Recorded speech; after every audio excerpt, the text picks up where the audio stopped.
Well, there's no really waste on a pig, and I think that's what makes it good for us, but also good for the farmers as well. There's a lot we can do with pig, and there's nothing that really goes to waste. And we're getting much better at that as well, and developing more products on our farmers market list that we can try and make sure that we, absolutely minimise all the waste we've got. This is The Crackling. I'm Anthony Huckstep. Key moments in life often drive significant change. For Jim Casey, the moment to start a family had him yearning to move back to the region he grew up in, and it triggered a shift in his career from chef to one of Australia's best charcutiers. Jim, you've had Little Acre Foods for about 8 years now. What triggered the jump into charcuterie and small goods? Well, to be honest, we were living in Western Australia at the time, and then we got... I'm from South Australia originally. My wife's Western Australian, and we decided that we'd get married back in South Australia. And when we did that, we sort of made the decision at the time that was an opportunity to maybe move back to South Australia.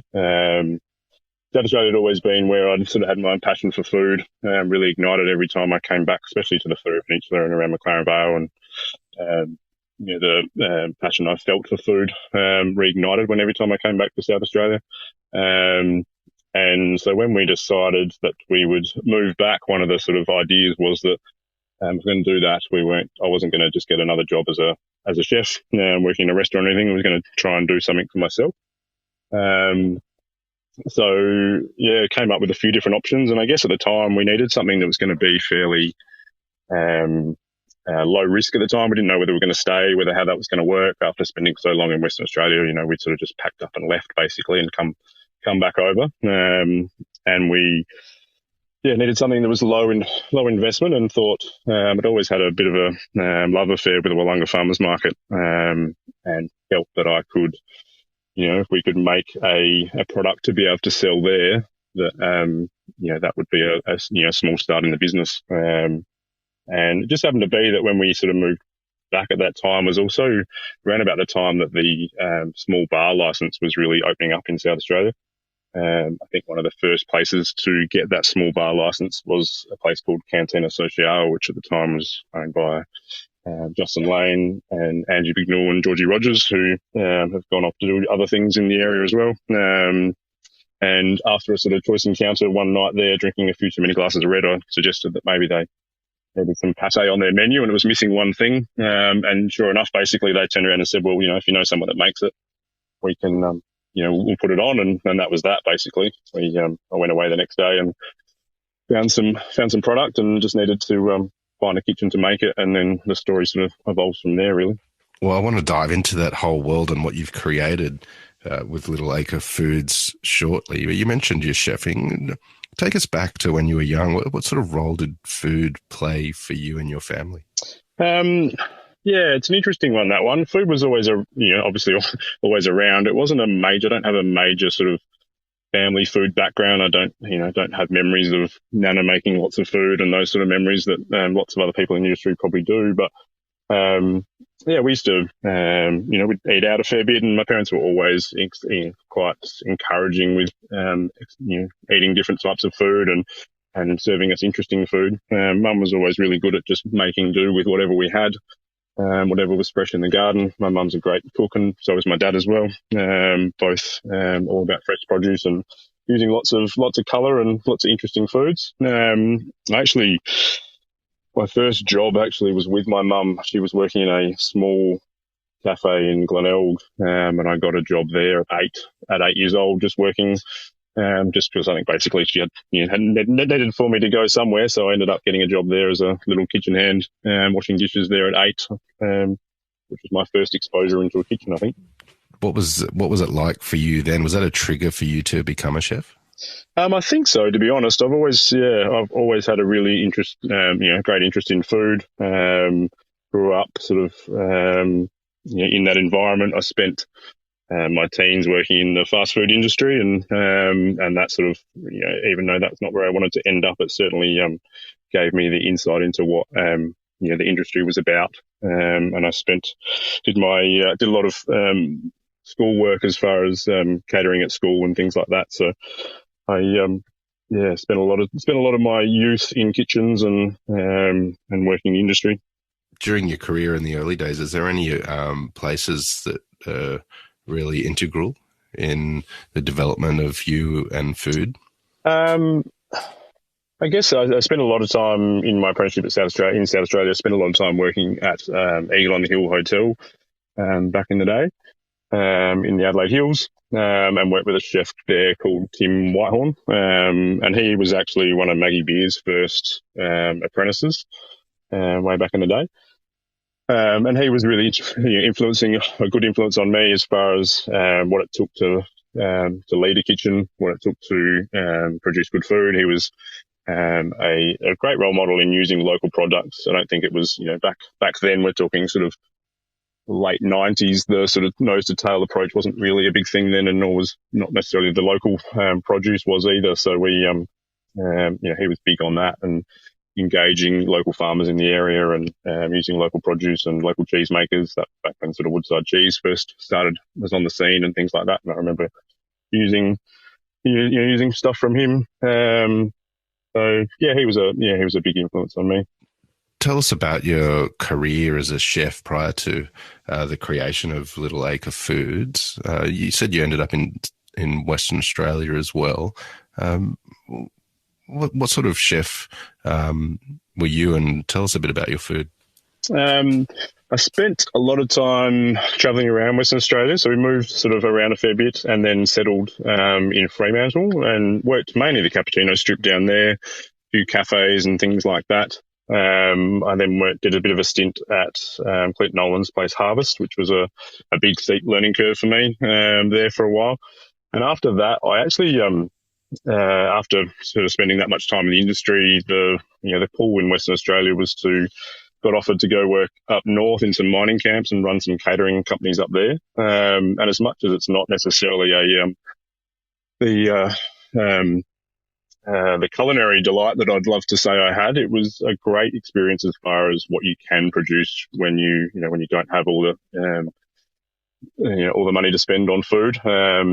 It was a great learning curve as far as running a massive team. We were producing sort of 600 meals for 600 people a day with a really small budget. And I guess that you take that as a chef, people sort of questioned as to why are you doing that? Why would you want to go and serve that sort of food in a bain marie sort of thing? And but it was an opportunity to obviously set myself up for the rest of our lives, to go and earn a little bit more money than what was being offered in the industry. And I felt that if you brought the same ethics to and passion for your food from a restaurant to a mining situation, where these guys have, they don't have anywhere else to eat.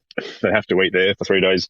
For 3 meals a day and for 14 days in a row generally. So you can either be a very popular person on site or a not very popular person on site. And I think it was an interesting avenue to sort of apply that, the same method. And if you use, fresh produce and you use herbs and salt and seasonings and spice and acid and things like that, you can actually create, amazing food, with what you're given, to use. And definitely, those guys are pretty harsh critics, and they'll certainly let you know, if they don't enjoy it, and then certainly will let you know if you do enjoy it. So it certainly set us up for, being able to do what we do now.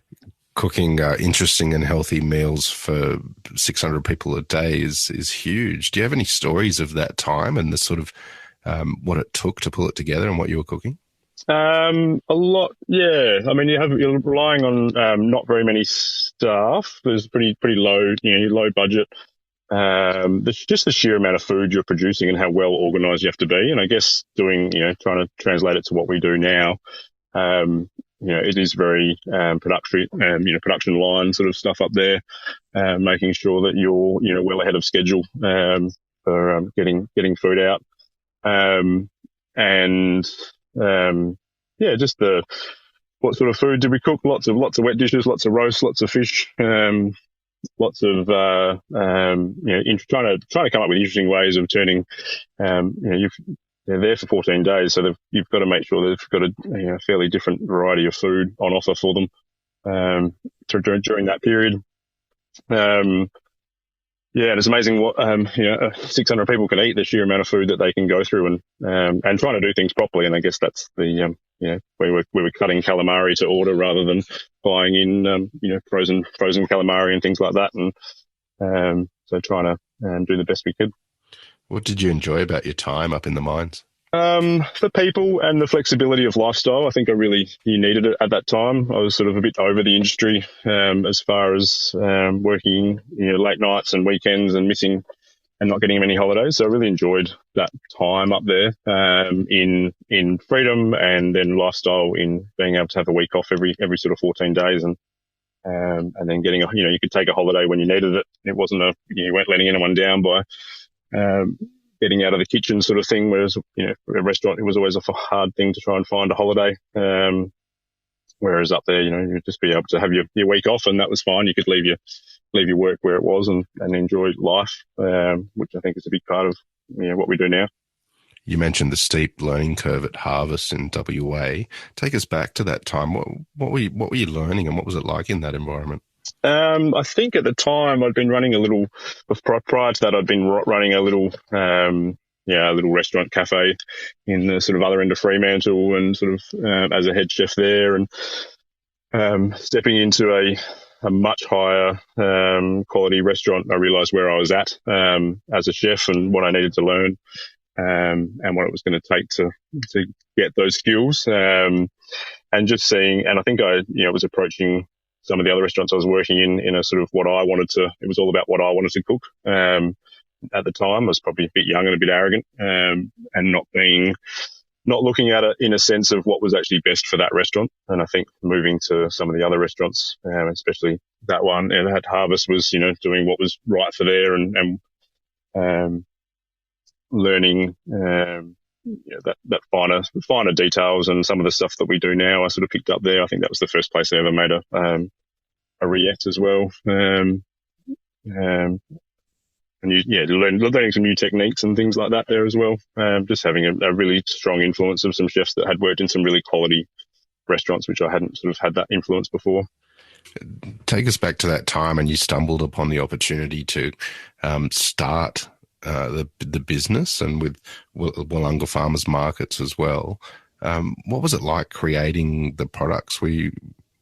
Did you know how to make them all at first? So not all of them, to be honest. We the passe, our chicken liver passe that we do, was our sort of first product that we made. That was a sort of staple on all my menus throughout my cooking career, and I kind of felt that was the one that was going to be an easy, good starting point. It had always been a crowd pleaser, and felt that was an opportunity to start there. And then felt that we needed another addition to that. We couldn't just go to market with a chicken liver passe. We're going to need something a little bit more than that. So we started off with rillettes as well. So when we hit the market with, just a chicken liver passe at the time, a pork rillette and a duck rillette at the time. And got them on the menu at Cantina Social. And then from there, we've sort of developed obviously those skills, and over the time have added more passes and more terrines and stuff, and added now a range of small goods that we sort of sell at the farmers market mainly, which is, I guess, comes from our a lot of our waste product. Not waste, I don't like calling it waste. It's our product that we use. We use whole pig and whole animals. So needing to create other things so that we could continue to use that supply of pork. We needed to come up with other avenues, so fresh sausages and chorizos and things like that, and bacon, that we've been able to learn and produce now, and have quite a good following at the Wollonga Farmers Market for that, which has allowed us to continue to buy our whole pigs. What does it take to make a great pork rillette? Time, salt, fat, and a really good product in the beginning. There's no point starting off with something that's not good quality. We use Beachport Berkshire, so a really nice free range Berkshire pork grown in Beachport in South Australia, and we'll use some jowl, some belly, some shoulder, in that, salt that down for sort of 24 to 48 hours with some other herbs and spices, some mace and nutmeg, things like that. And then and the leaf lard, we'll get that in there as well. And then that'll confit in its fat and some of our black fat as well goes in there. And then sort of cooked overnight, long and slow, and then pulled the next day and mixed back with some of the ghee, which is the liquid that comes out of the confit meat, mixed back with some of the fat and potted up and ready to go. You mentioned the importance of quality product to start with. Tell us about your connection with pork producers and beach pork and why that's so important to what you do.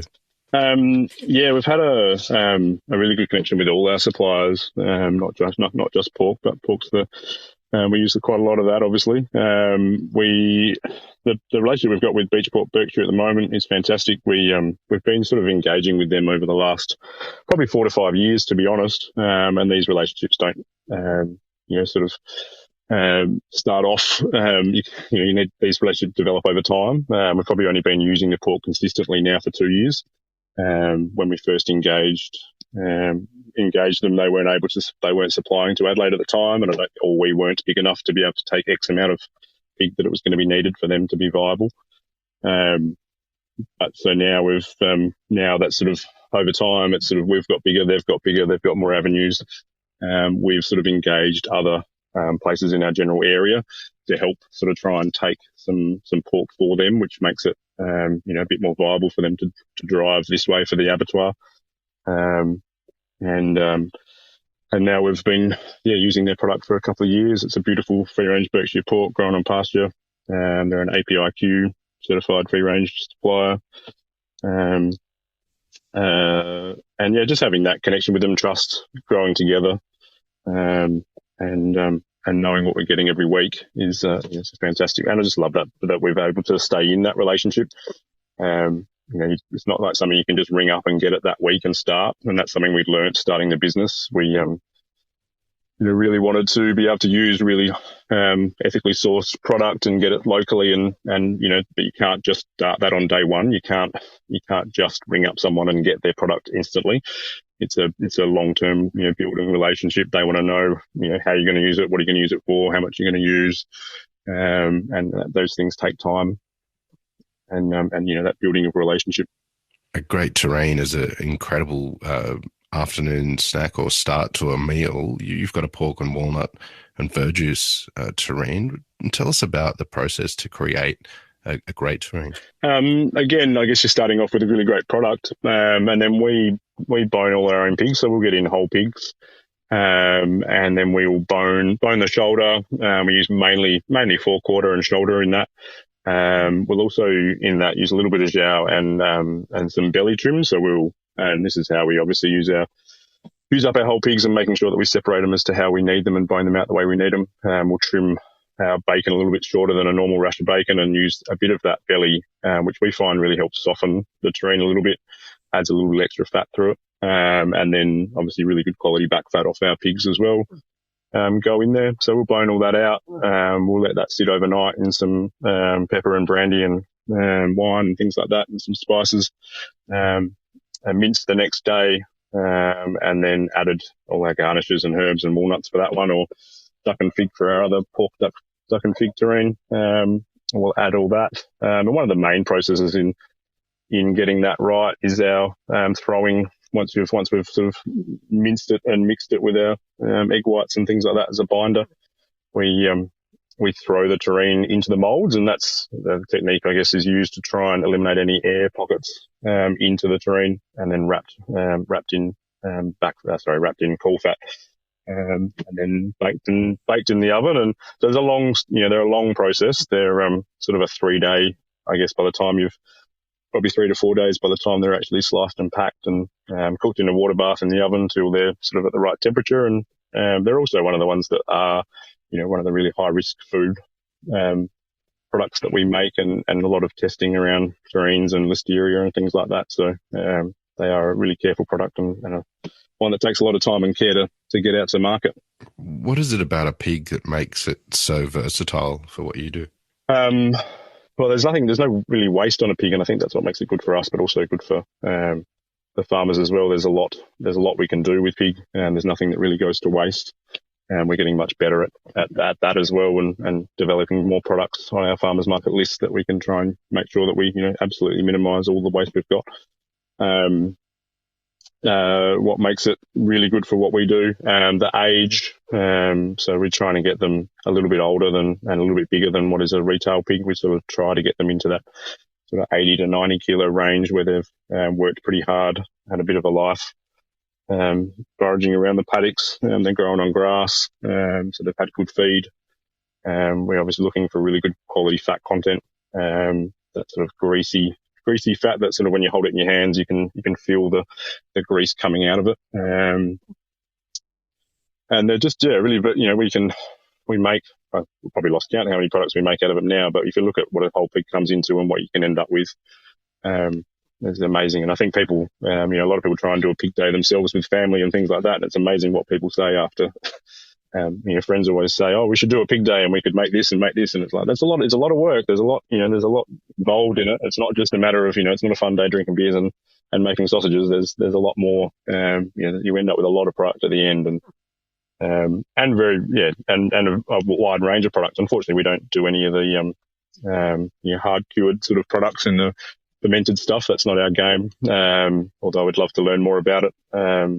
It's, once you've, I guess pigs have been great because you can make something to eat today, but you can also make something that's, good in 6 weeks or 18 months if you're talking prosciutto and things like that. So, being able to preserve the product and then, eat it later on is fantastic. You mentioned the small goods that you are getting into.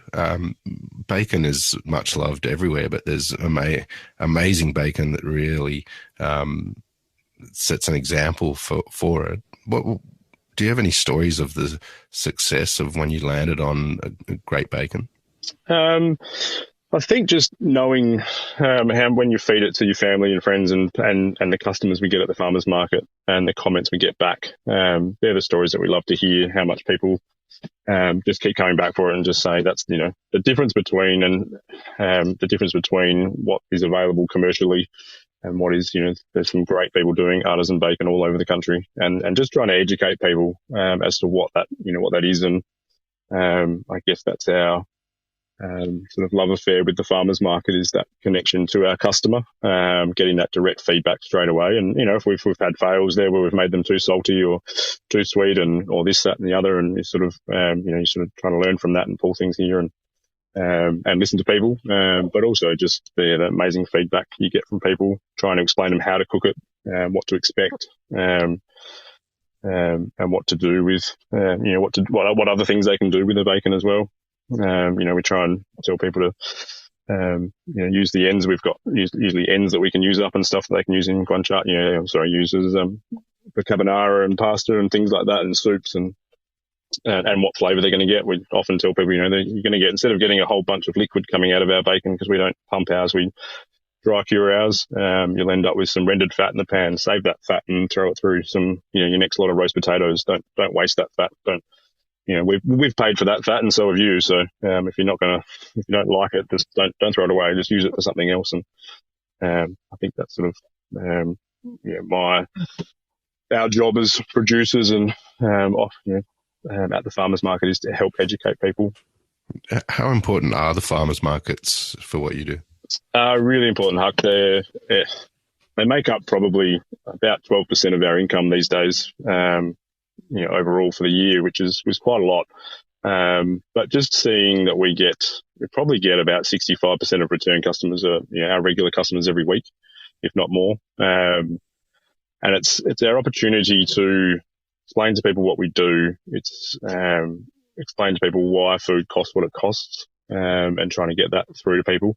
And our connection with other farmers, other producers. We've learned so much from some of our other producers in the area, and stallholders and things like that. We were lucky enough when we first started the Wollonga Farmers Market that we were paired up next to good friends of ours now, Chris and Emily from Small World Bakery, who a lot of people will know, and they were a great influence on us or on me.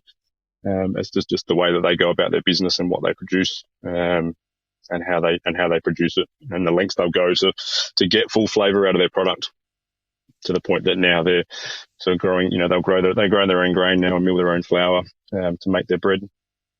Yeah, it's very impressive, and I think that's I've sort of taken that. I know when they first started doing that, they were sort of talking about the inconsistencies in some of the wheat and how how that was difficult, but it was the education on how that flavour was the most important part. It didn't really matter to them whether the bread looked perfect anymore and whether it rose perfectly. It was all about the flavour. And I think we've sort of taken that approach with, and I don't want to suggest that we're not looking for not looking for consistency in our product. But I think if we want to use, free range ethically sourced products, we also need to evolve to be adaptable to those nuances that are in the product as well. I think sometimes we're sterilising our consumer base, that everything has to be identical, and supplementing flavour for that. You moved back to South Australia at a really important time in your life, and also made a change as well. What sort of impact has that change and the creation of Little Acre Foods had on you? It's certainly given me a much more of the lifestyle I was looking for. One of the things I really wanted to do was have a different. I didn't want to be a chef working in restaurant industry when I had kids. I think that's something I sort of decided on pretty early after working as an apprentice chef and watching lots of chefs go through some difficult times in that space, and had sort of made that decision that I wanted to do something before we had kids. So it's definitely given me a much better lifestyle that I was looking for, and being able to spend a lot more time at home and with the kids and weekends and things like that. It's also just given me a great appreciation for where we live, the people in our community. We were able to build our business here with the help of lots of other people, and just that sense of community. It's given me that. What do you love about what you do now? What I love about what we do now, I love the fact that we're still here. We're still producing. We're getting bigger every year, but we've got bigger gradually. Our growth's been fantastic for us. It's been perfectly us. It's been probably about 30% every year since we started, but it's been in line with our producers. It's been in line with our staff, in line with my capabilities. I think that's one of the things we've been able to do is our product's pretty well respected out there, and the quality's still there that it was on day one. Our packaging's definitely changed a little bit over time, but our product's still very much the same product it was then, and we haven't dropped in quality. So being able to continue that has been fantastic. You've built an incredible business, and it's still a family business. How do you see the next couple of years as we move forward? Yeah, I see it. Well, I'm hoping that we've sort of just taken on a new butcher in our company at the moment, which will help me out a lot. That'll allow us to develop a bit more of our wholesale small goods market. I think that's something we'll try and adapt into next year. At the moment, it's just been a farmer's market avenue for sales there, but I think we'll try and develop a bit more in that space. And I'm hoping that we're getting to the point where, our staff have been so fantastic to us over time and held in there with us in sort of casual job positions. And I think now, we're getting to the point now where a lot of those I'd love to see, I'd really love to see them in the next, 12 months or 2 years all have full-time jobs, and just that security for them would be fantastic to be able to pay back that trust that they've put in us over time and hung in there. On a sort of difficult journey, but now that's sort of they should be hopefully be able to show them that in the near future. Well, Jim, congratulations on what you've built, and look forward to seeing what you do from here on. We've loved having you on the Crackling today to hear a bit of your story. Please keep in touch, and we'll catch up again soon. Thanks very much, Huck. Cheers. Thanks for the chat. This is the Crackling, a Deep in the Weeds production in partnership with PorkStar. I'm Anthony Huckstep. Stay tuned as we catch up with some of Australia's best chefs and pork producers. to discover what makes Australian pork so special.